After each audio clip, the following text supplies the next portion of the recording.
YouTubers on YouTube currently are talking about how Galaxy's Edge was a failure. And we're going to talk about that today because there was things that Disney did that was wrong, that they could have done better, and things they did great. But we're going to discuss it today. One of the things that they probably did incorrectly, and the reason why some people are feeling that Galaxy's Edge isn't quite working the way it should, is that they opened Galaxy's Edge right before the summer and made a huge hype about that. Now, Disneyland is fairly small, much smaller in comparison to Walt Disney World.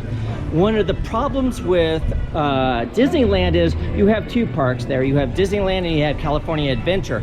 Now, nobody goes there specifically to go see California Adventure. Everybody goes out there and travels out there specifically for Disneyland. They made the huge hype that Galaxy Edge was going to open, you need reservations, and that you needed a lot of other things to do, like they had to have a wait time after reservations were over, you know, called boarding passes, and then you had to order those in the first thing in the morning, and that gave you a time to go into Galaxy's Edge. So the general populace was convinced that Galaxy's Edge was going to be massive through the summer, and many tourists from out of state canceled their plans to go to Disneyland this year. And the evidence of that is the fact that Disneyland has been consistently around 50% capacity. Now, some people are arguing that Galaxy's Edge didn't work, that it's not very good, and that is the reason why Disneyland's not busy. Well, that doesn't make any sense at all, because there's other things to do at Disneyland. It's not just about Galaxy's Edge. Every year, Disneyland is consistently at capacity throughout the summer. So why isn't it at capacity this year? Well, it's not because of Galaxy's Edge, and it is because of Galaxy's Edge. Galaxy's Edge was amazing. But the capacity issue is the fact that people just canceled going out there not wanting to deal with the crowds. And then when they realized that the crowds weren't that big, it was far too late to change their plans. You make your air reservations, your hotel reservations. You're not going to remake those to change to go to Disneyland now. That's the problem. Many YouTubers are complaining about the fact that it's an unknown place, that it wasn't Tatooine, it wasn't something that we saw in the movies. Who cares? If you're actually a Star Wars fan, there's books that talk about the outpost. As a matter of fact, right after the opening of Galaxy's Edge here in Orlando, Florida, the Batu book is being released to talk about the outpost. So to think that Galaxy's Edge is the reason why Disney's not at capacity because it wasn't good is ridiculous. Now, here are some of the things that Disney did wrong. One, at Disneyland first and not Walt Disney World.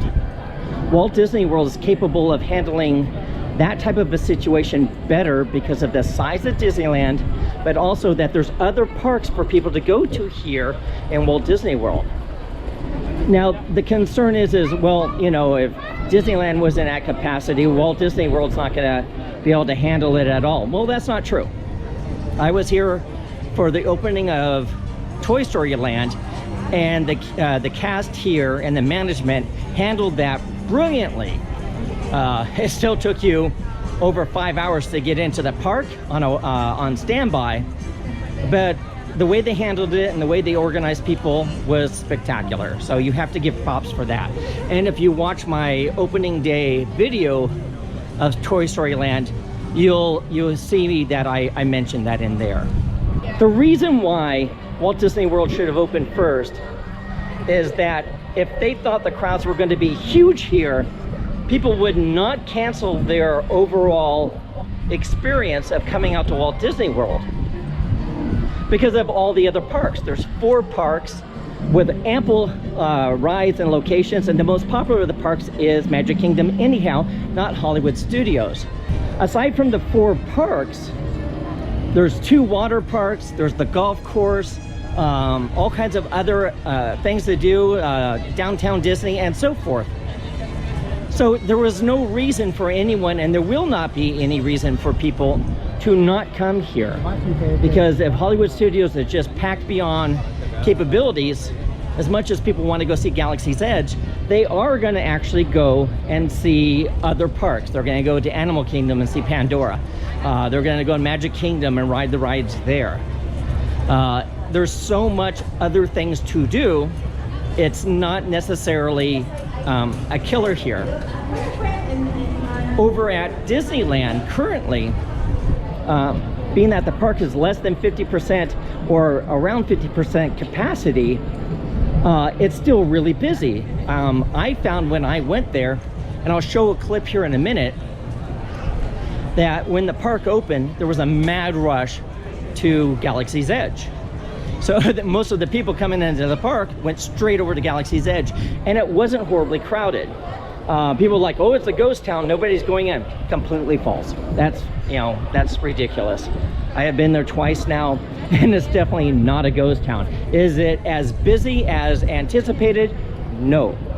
But that being said, it was still very, very busy. The lightsaber builds were always filled to capacity. Every once in a while, somebody wouldn't show up, and they would fill that spot as quickly as possible. All right, we're back at Disneyland, and we're actually going to go into Galaxy's Edge. So originally, after the reservations, they had it so you had to have a comeback time. It's kind of like a fast pass to come back into the land. That was implemented only on the first day after the reservations stopped.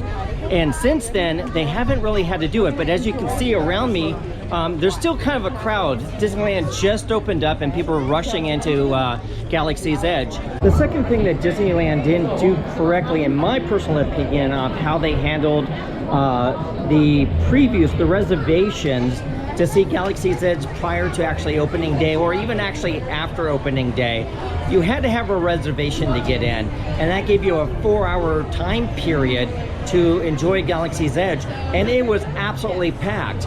Now the problem with that is that the reservations were kind of filled up within a couple of hours, and pass holders and people who are local really took advantage of that. It should have been one reservation per person, and that's it. So you couldn't be added to another ticket. But what happened is we actually interviewed and talked to a lot of people who had multiple reservations to get in, because they went in as a group. So you had a group of 6 people and you added your extra people to it, and then the other person made a reservation with the same group of 6 people. So I met people who had reservations over reservations, sometimes twice in the same day. And not allowing people who traveled there for vacation specifically became a problem. It should have been that they allowed people to sign up, a limited amount of people to sign up first thing in the morning for people who visited the area to actually make a reservation to go in. But instead, you either had to make the reservations online, or you had to be staying on property. And if you stayed on property, they would allow you to have reservations. And the cheapest hotel we could find to stay on property was $600 a night. So Disneyland kind of failed big time that way. One's allowing multiple people to have multiple reservations to go into the land, and 2, limiting to only on property, and now allowing a certain amount of people to actually make a reservation and go into the land early. First, talk about what Disneyland and Disney World did correctly when it comes to Galaxy's Edge. I'm a Harry Potter fanatic, and I go to the Wizarding World of Harry Potter all the time, and I would spend the whole day there because it was completely immersive.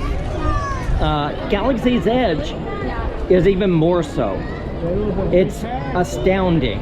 There was no English signs there, and it was all in the local language in Batu. At Disneyland, if you wanted to ask a question, you had to question cast members, and cast members would talk to you and greet you, and in Batu, not the language in English, but in the sayings, like, bright sun says good morning, and if you wanted a drinking fountain, it's the hydrator.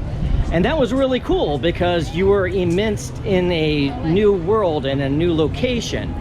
Remember how I felt the first time I went to the Wizarding World of Harry Potter, and how I was just absolutely blown away by the experience. Galaxy's Edge did the same thing, but to the next level. The interaction of the droids inside the park I found to be amazing. There was things they did that you don't get at the Wizarding World of Harry Potter. Well, at least not to the extreme. At Wizarding World of Harry Potter, you can get a wand and you can cast spells, well, when they work, throughout the park. Now at Batuu, you walk around with your droid and your droid will interact with other people's droids and the droids in the land itself. Then not just that, they have the whole Kyber crystal experience, and they have the build your lightsaber experience, all of which I found absolutely astounding and amazing and absolutely worth doing. The overall effect we're gonna end up with when Galaxy's Edge opens up in Orlando, Florida area. Walt Disney World really kind of pushed this out, and I think it's going to be busy a lot consistently, unlike it was at Disneyland. People are not going to cancel their reservations here. People are not going to not come here. This is the tourist capital of the world here, and it's going to remain that way. Disneyland is very expensive. They raised their prices, and it's actually more expensive than Disney World currently. There's limited places to go to the hotels, and the hotels are very, very expensive. Now, that being said, there's a lot to do out here in Orlando, so people are going to come regardless.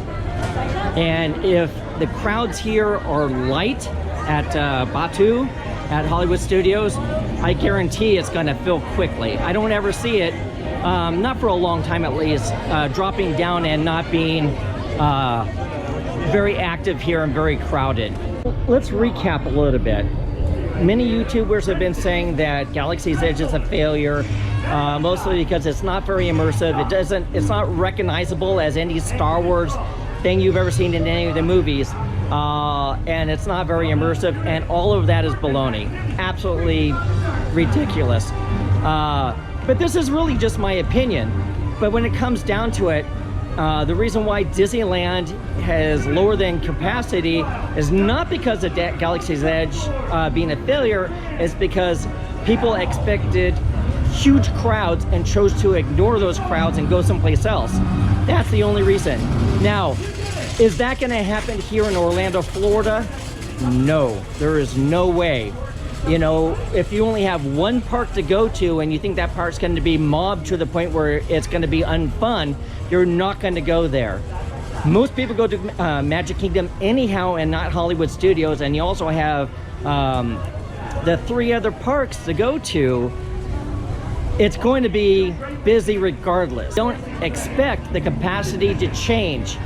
What I do expect is people are going to come here to Hollywood Studios and they're going to go to Galaxy's Edge. And if people don't come here because they think it's going to be crowded, word's going to get out quick and people are just going to zoom right over here and jump in.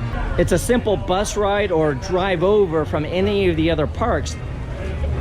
If this is not filled to capacity, it will be in most cases.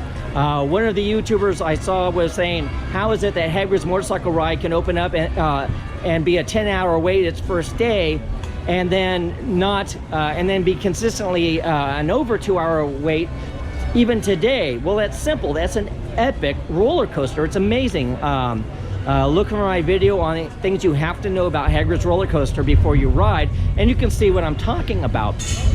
The problem that Disney and Walt Disney World made here is the fact that they don't have the Rise of the Resistance ride opening with the park. The rumor regarding the Rise of the Resistance is that it's supposed to be one of the most epic rides you've ever experienced. And when that happens, I guarantee people are going to be here flocking like crazy, and there's going to be a massive wait. And it's going to refill Galaxy's Edge. But the mistake was it should have opened with the land. And there's no going back now. Right now, Galaxy's Edge at Walt Disney World is opening December 5th. And it's going to open January 17th at Disneyland. And that's going to put a lot of people back in. But that was a mistake. That was an absolute mistake.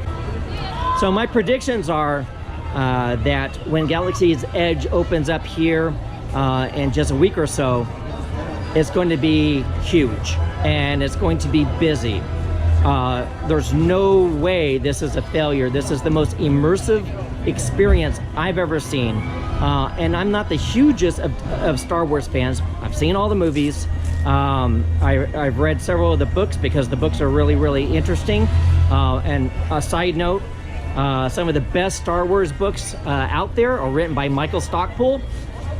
Read his books. They're really, really engaging. I think you will like them whether you're a Star Wars fan or not.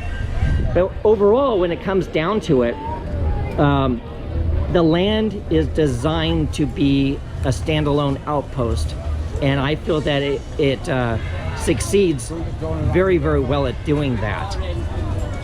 If you are, I have to see something from the movie type person in the land, you're kind of gonna be disappointed in that because you're not gonna see a lot of things from the movie. Chewbacca's here, Rey is here, Kylo Ren is here, stormtroopers are here. You have a resistance fighter that's running around. You'll see X-Wing fighters and you'll see other spaceships docked all over the land. It's amazing. But if you felt you had to see Tatooine, who are you kidding? Tatooine was never planned out. So the speculations of how the land was is going to be very difficult to have anyone fulfill. So you had to do Batuu.